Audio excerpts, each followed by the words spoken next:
Hello, folks. Welcome back to Learn Synthesis with VCV Rack. I'm your host, Dr. Lawrence W. Moore.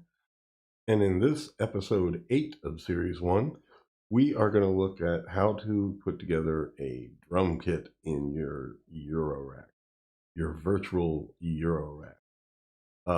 In episode 6, we made a kick drum sound, and I showed you the principles about how to manipulate that sound and get different attributes out of it.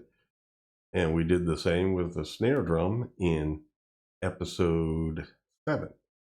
So now I'm recording episode 8 to show you how to take these and put them in a rack together and then trigger them using MIDI with different notes of your keyboard playing different drum sounds. So you can start putting together your own drum kit.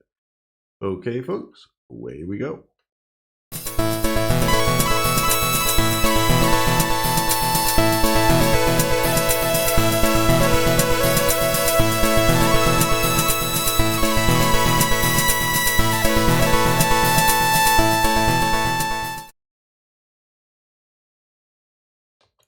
Okay, here we are with the patch that we had in the last episode, the snare drum sound. And what I'm going to do is show you how you can take different modules that you have from one patch that you saved and save them to another. So I'm going to hit Control A, and that selects everything here. And I'm going to then go to the Edit menu and save selection as. Now, when you save selection as, I've already done it. I'll just overwrite this. It'll by default go to your VCV Rack folder and a subfolder called Sections. It's considered to be a section of a patch. In this case, it really is everything in it, but that's neither here nor there. So I'm saving it out here, just calling it snare set. And then what I'm going to do, because the other patch, the kick drum patch, has more modules in it, I'm going to import this into that. So I'm going to open up my episode 6. Recording 3 episodes in one day, I'm getting confused as to what where I'm at. Oh boy. Let's see here. Open. No. Open. It should be episode 6. Oh, I already saved episode 9. I mean episode 8 there, so 6. Uh-oh. Oh no, this is it. This is it. This is my kick drum. All right, so good. I'm going to scroll and tap here for good luck. I think that'll help encourage it to go there. Now, I'm going to go to File. And then down here, you can import section. And it goes immediately to your section folder. So there's a section folder and a patches folder. That helps keep things organized as to what are sections of patches and what are actual patches that you're saving. And it put it over there, but fortunately it's all selected. So I can put it, oh no, now it deselected too. Okay, I'm gonna just have to go through and shift click on each one of these. Drag down here. There we go. Now you're behaving. Roll over. All right. So this is the snare on the bottom, and that is the kick on the top. Now what I'm going to do, go up to File and Save As.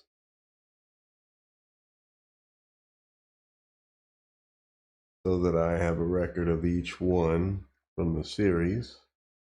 I'm going to save as episode 8. Now I'm overwriting this because I tested this out beforehand. And despite testing it out, I still screw things up. So anyway, here we are. Now, our MIDI to CV modules gives us a number of things, but it doesn't give us the ability to say, you know, play this on this key, play this on this key. We need to use a different module for that. So I'm going to disconnect the volts per octave, and I'm going to disconnect the gate over here. I'll need to reconnect that, but we're going to do that differently. And I click the module, press delete. There we go.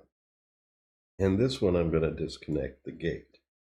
We use the volts per octave option here so that we could get a tuned kick drum. Well, when you have different drums on different keys, typically the kick drum is going to be pre-tuned to whatever.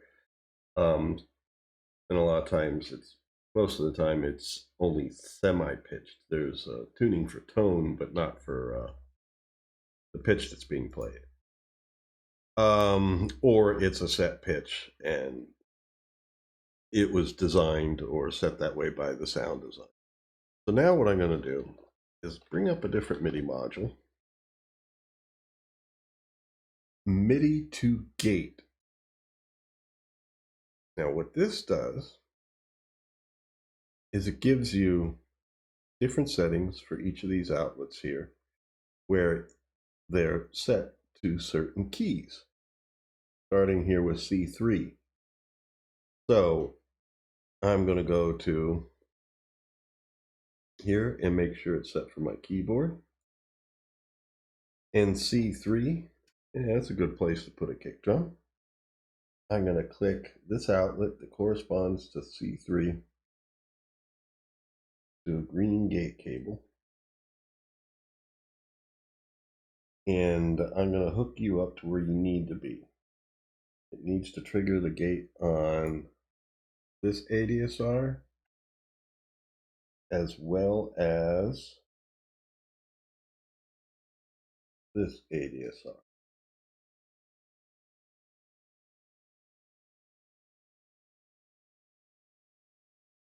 And it's the same one for the kick drum. Now let me hit C3. Okay, it didn't save my audio output settings here. We got to set those again. And actually, maybe it got confused because there's two audio modules. We don't need the second one. Let me try now. Okay, so now we're really tuned up because this was set for playing different pitches. So I'm going to just set it for tone.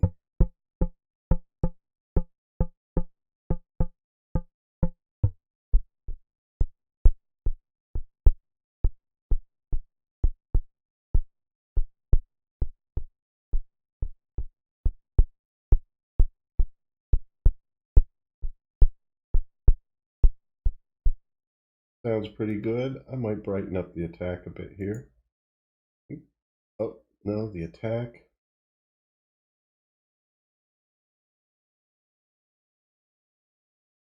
Is channel 1.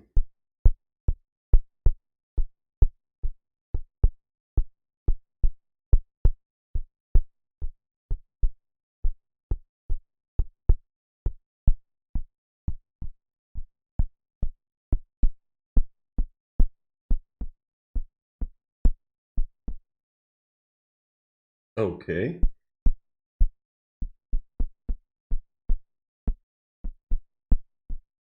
Put a little drive on this.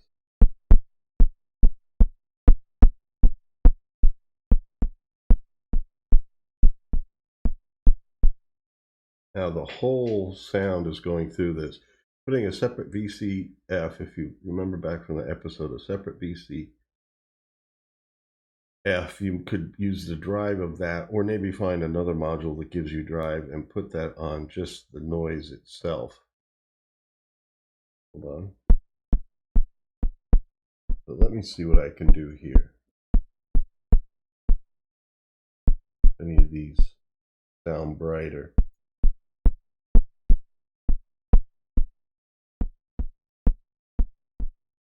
Another thing I could do is turn these down in comparison. These will be the oscillators that are providing the body.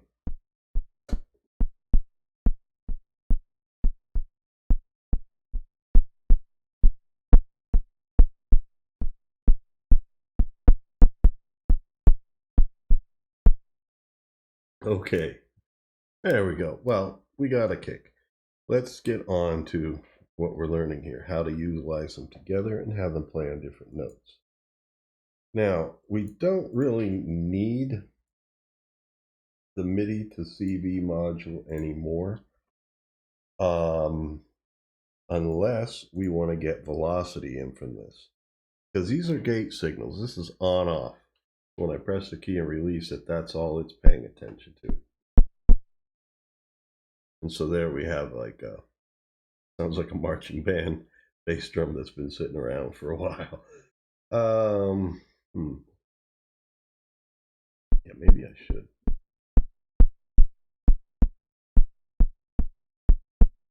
All right, that's good.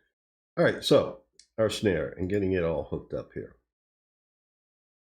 We have a gate here that we need to connect up. And this will be C sharp as it's set above. Goes into the gate there. Let's try C sharp. Well, our audio output is not going in. And we do need a mixer to combine the two signals. So put in a mixer.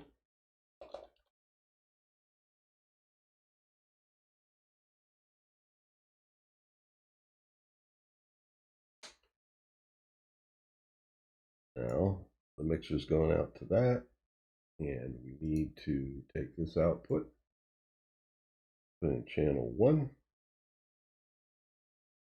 and this output here, put it in channel 2, and I got the wrong one there, the bottom one. Okay, so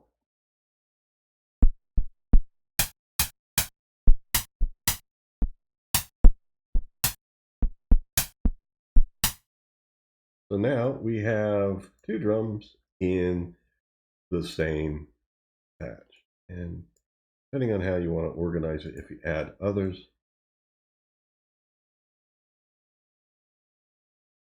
move modules around and so forth. But anyway, is there still any use for this? Well, if you want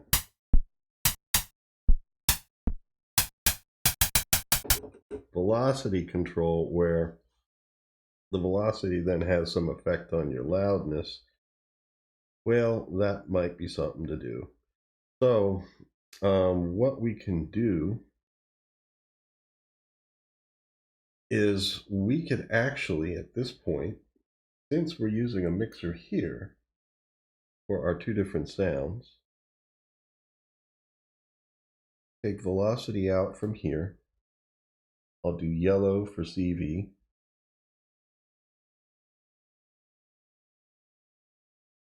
And have it control. We literally could have it control the whole mixer, and that might be a good way to go.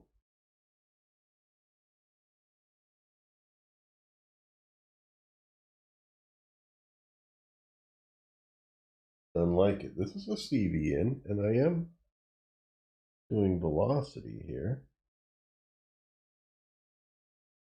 Doesn't like it for some reason. Let's try putting it, maybe it's because the module's selected. Yeah, let's click to deselect it.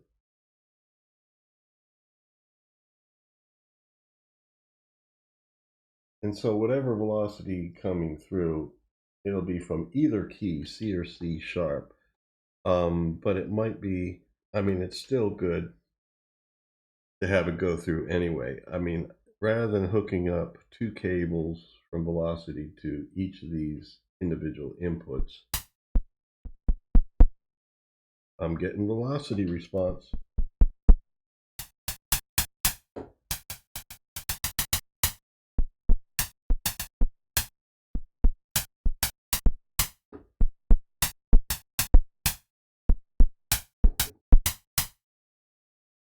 Now, I'm going to try something here, just because the sounds have been bugging me a little bit. All right, so here is our audio. This one. Let's disconnect the delay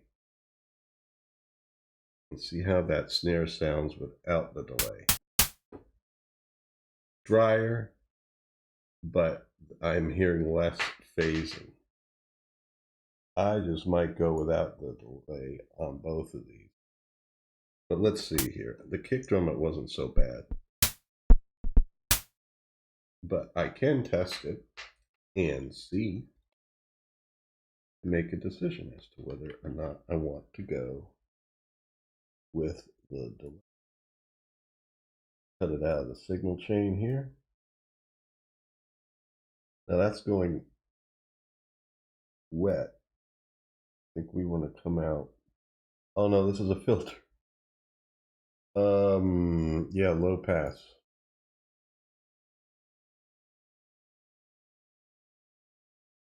Try that.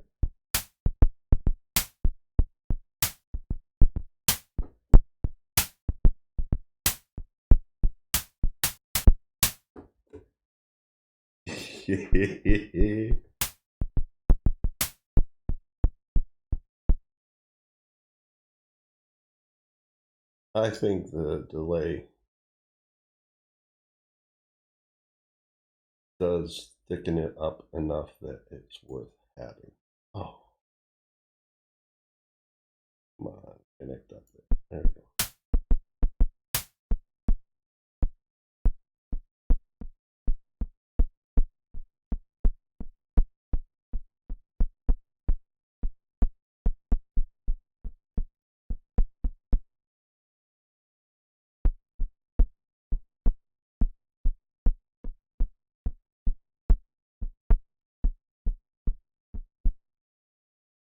I'm going to actually try and set these frequency values in a way that might be useful.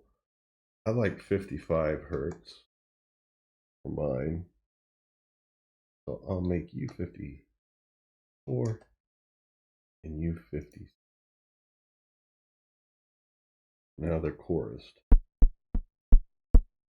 I like that. That's tighter.